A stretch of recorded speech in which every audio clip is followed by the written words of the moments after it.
here? Okay. Thanks everybody for being here.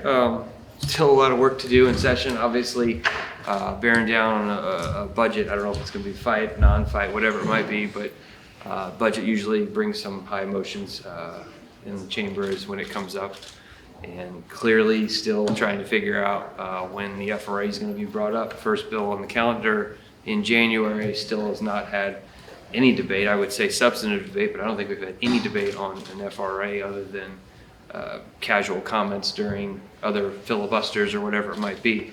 So we're eager to tackle that. Obviously, I think you guys will probably have a lot of questions about the other night when it comes to some of the bills that they had. So I'm going to go ahead and let Senator Arthur talk a little bit about that, and Senator McCreary will be available for some questions on that. And then if you have any questions for me, we can talk about that later.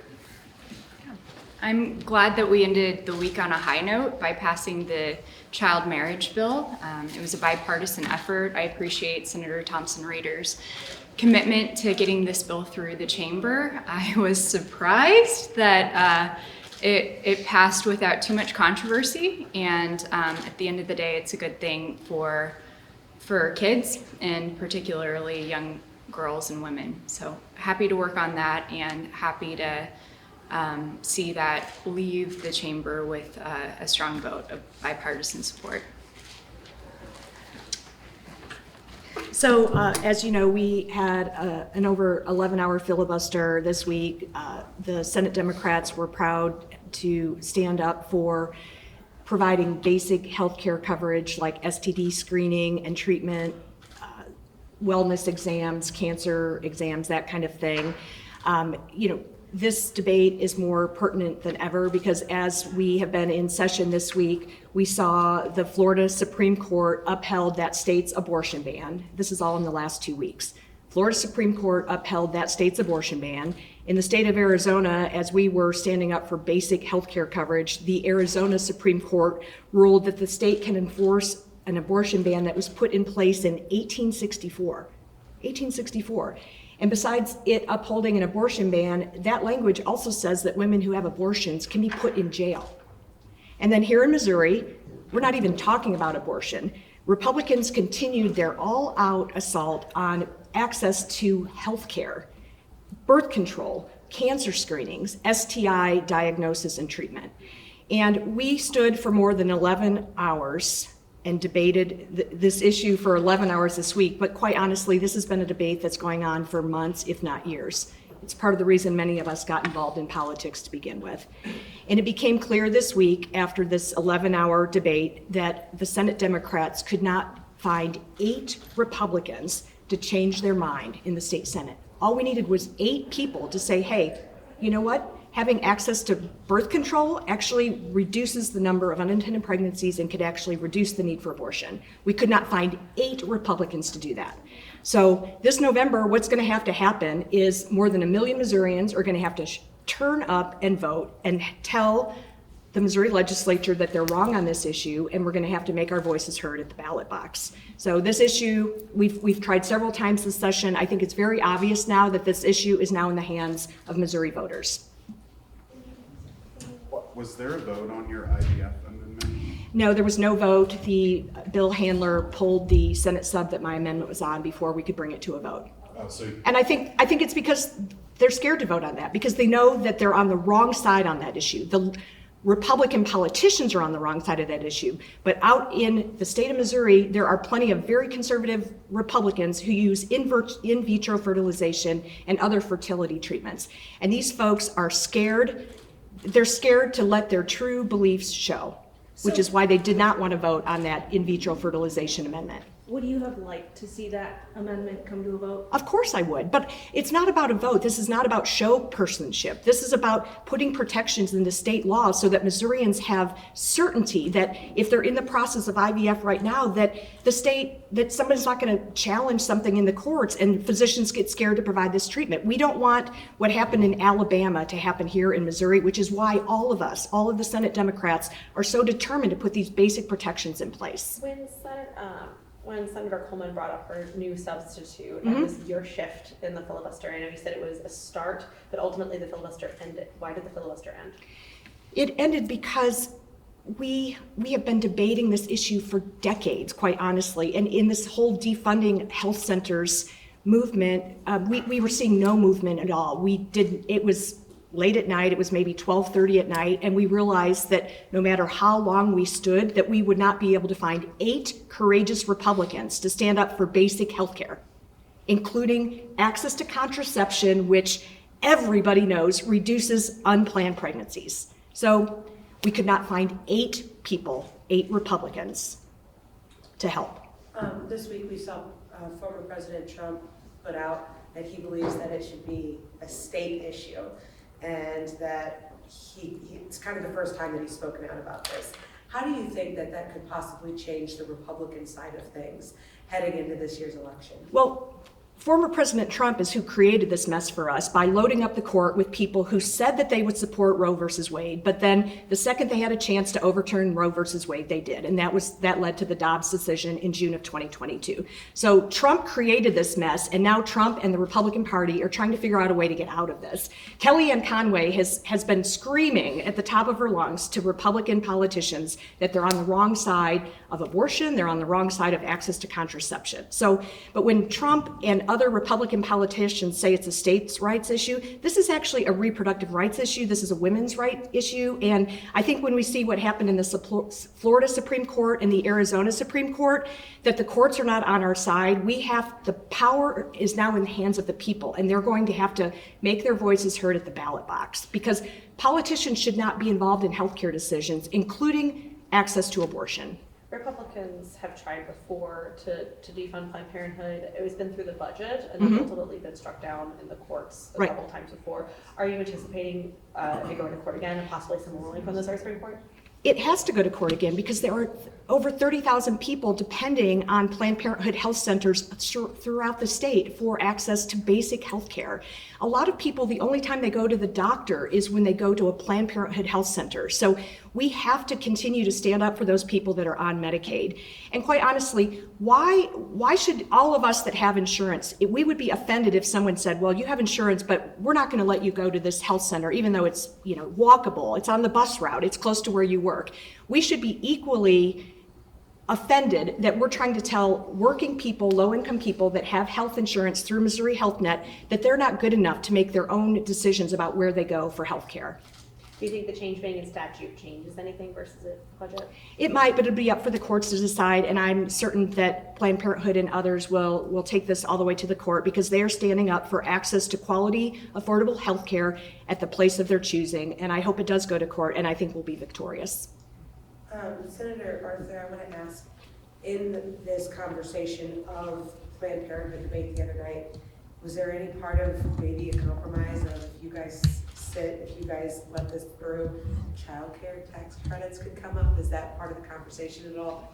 All those conversations are ongoing, so I know we are looking for every path available to make sure that we're caring for children and making sure that working parents, have access to quality, affordable childcare. We're still working through those details and hopeful that we'll be able to come up with a positive resolution.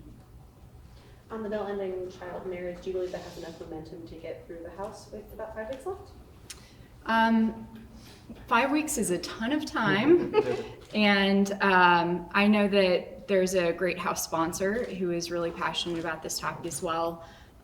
There will be Republicans who probably oppose it in the House, and so I don't think we can't take anything for granted that it's going to fly through, but we're happy to work on it and make sure that this is a House priority as well. Do you feel like the Senate was a bigger hurdle versus the House?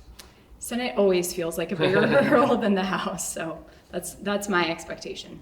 About the child marriage bill, there is some legislation over in the House, but this morning we heard from Representative Ashley Lonnie, who is considering putting her provision on there that allows pregnant women to get divorced in the state of Missouri. Is that something that you could get behind and support? Yeah, that's an issue that I've talked to a lot of advocacy groups about, and obviously there are stories of women being held captive in their often violent marriages as a result of being pregnant.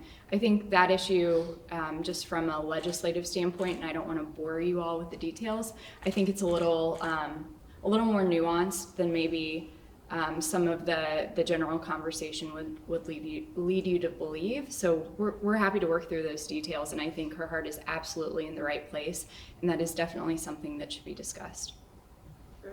Rizzo, we don't have Caleb or Cindy here today, so have you heard about next week?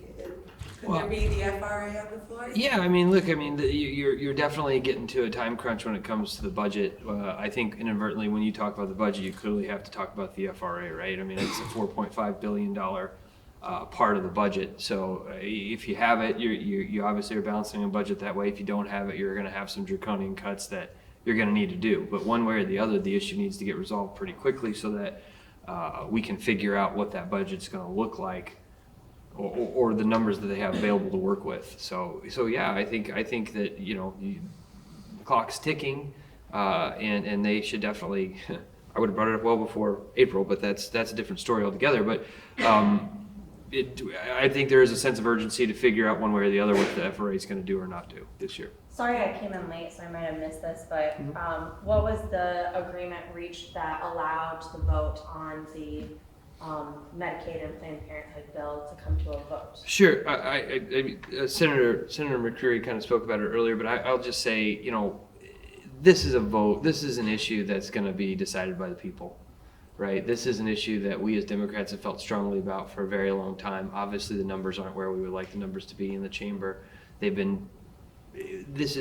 They're actively gathering signatures. They're doing really well with doing that. They're going to find out what doubling down on taking women's rights away from them is going to be like in November. You know, this is not going to be a debate that's settled in some random night in April, right? This is going to be decided in November.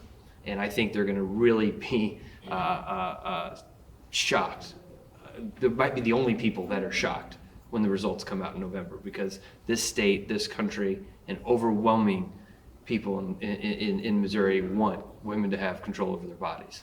Were Democrats able to get any concessions from those? What's that? Were Democrats able to get any? You know, we concessions had from that? conversations about a lot of different things the other night to try to figure out globally how different things fit into different things. We weren't able to really come to any conclusion on a lot of different stuff, but we used the opportunity to try to see if there were pathways in different bills, and, you know, child care tax credits and all this other stuff. And it just never came to fruition. So at a certain point, I had conversations with all my caucus members, and we just, it's a situation that people are going to have to speak on this, and they're going to have to do it, and Republicans are going to have to lose seats over it. And it's just, this is not an issue that's going to be decided, like I said, in April on the Senate floor in Jefferson City. This is an issue that's going to be decided in, you know, St. Louis and Kansas City and Columbia and Springfield and outstate Missouri. And I don't think they're going to like the results that they get. Are you sure that the constitutional language that would be on the ballot would protect Planned Parenthood as a Medicaid provider? I think that I agree with what Senator McCreary said earlier. I think first of all, yes, I think that Chuck Hatfield's probably going to put another addition to his home on the constitutional challenge that they get out of this. I do believe it's unconstitutional. I think that it's not their first trip. But look, more importantly, we should pull back on this, because we're getting ready to face down a budget here. Senator Arthur's answering questions on whether or not women should be able to get divorced while they're pregnant, because we have to have a Democratic state rep introduce that. 3 weeks, 4 weeks, 5 weeks out of session, we don't have a budget. We haven't had any time on debate on the FRA at all. And they're doubling down on how to defund Planned Parenthood, right? So let's pause here. And their big win of the week was making sure that children can't get married. That's their big win this week. Not making sure people have health care, not making sure schools are taken care of. Their big win this week was to make sure that kids can't get married. And one of the reasons I would assume that we didn't have a vote on the IVF thing was because they voted twice earlier this year to make sure that 11 and 12-year-old girls can't have rape and incest exceptions. So where do you think they're going to be at on IVF? I mean, so I know we all get into this bubble down here and we start talking about what the hot topic of the week is. The big win for the Republican Party this week is to make sure that kids can't get married. Okay? Let's put that into perspective about what that means. A 14-year-old can't get married and they're going to run around and act like they did something. Who thinks that should happen? Why was that? And by the way, I had a question that was controversial. It was shocking to see it go through so quickly. Who's shocked by that? What person on Main Street in the regular world outside of Jefferson City bubble thinks that it's shocking that a 14-year-old can't get married anymore? So put it all into perspective. And I know, and I'm not trying to be, preachy to you guys or anything like that, but sometimes we get off into these tangents where we get disconnected from regular people. And the fact of the matter is, what they're doing down here is nothing more than padding their stats for an election with defund Planned Parenthood, trying to act like they're normal by saying that 14-year-olds can't get married. Meanwhile, a $4.5 billion FRA package has not even been discussed on the floor. The budget is looking like it's probably going to end up being a train wreck.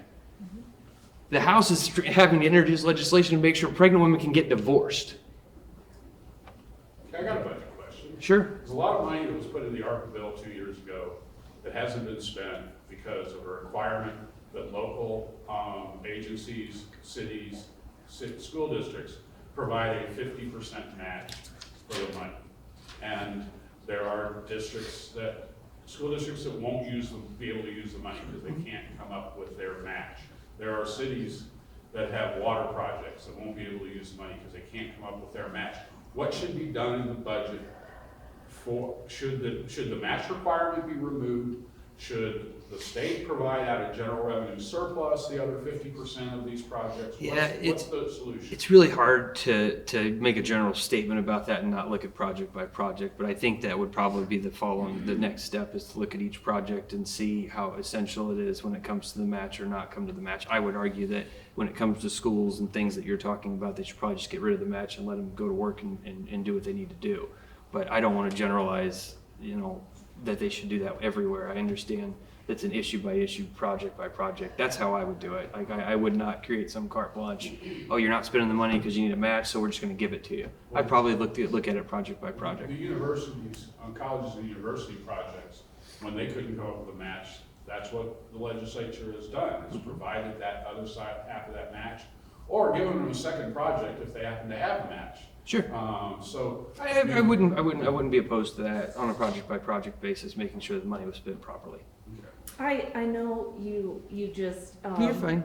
just advised us to take a No, step no, back no. and look Yeah. at the bigger picture. I do want to drill back down on That's fine. Sure. that question. So what I'm hearing you say is that in your analysis of the defund Planned Parenthood bill, you see that the constitutional amendment will be a safeguard against defunding Planned Parenthood, or I think they're going to get beaten so badly and lose so many seats, hopefully, that they're going to have to refigure their entire ideas on what they believe funding Planned Parenthood looks like after November. Donald Trump does not come out and say, Arizona messed up unless it's hurting him in the polls. He doesn't care. He doesn't care about any of the issues. He cares about getting reelected. He said that because he knows what we know, and that the polling is terrible when they try to take women's rights away from them over their bodies.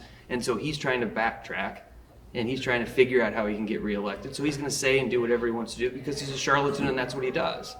He makes you feel good with saying whatever it is you want to hear at that moment, at that time. And so he is not changing that position because he cares or because it's something that is important to him. He's changing his position because he knows he can't win an election without it.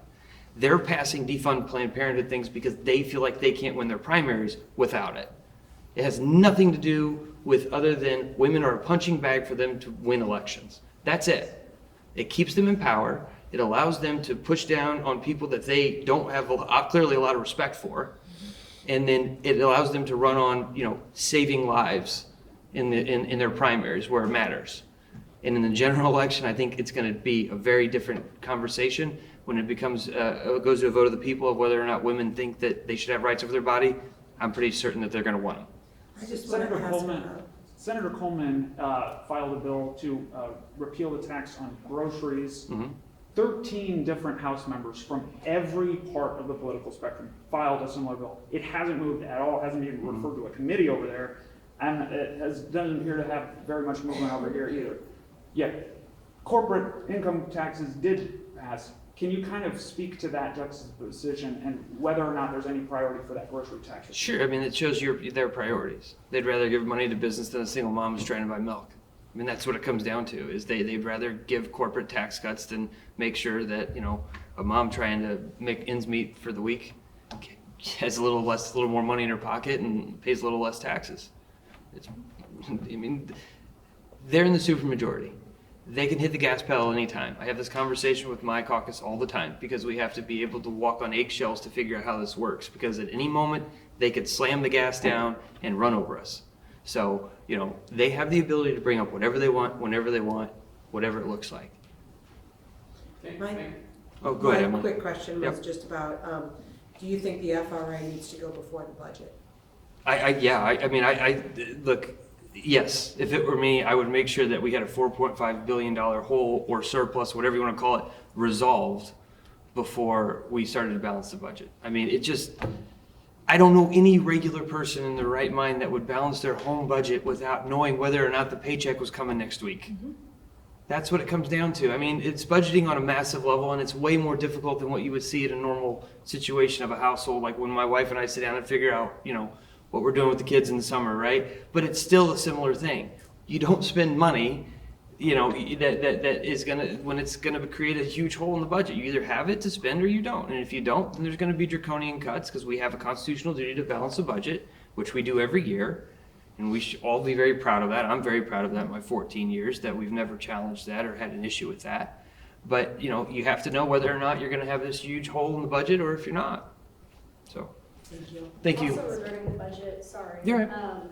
The federal government released a proposed rule kind of scolding states for how they spend their TANF dollars. Mhm. How are you kind of thinking about that as you approach those discussions? I haven't seen that, so I would feel, They want states to spend more on cash assistance and less on certain other programs. They particularly called out post-pregnancy counseling. okay, I'd have to look at it, I'm sorry. Yeah. Thank you.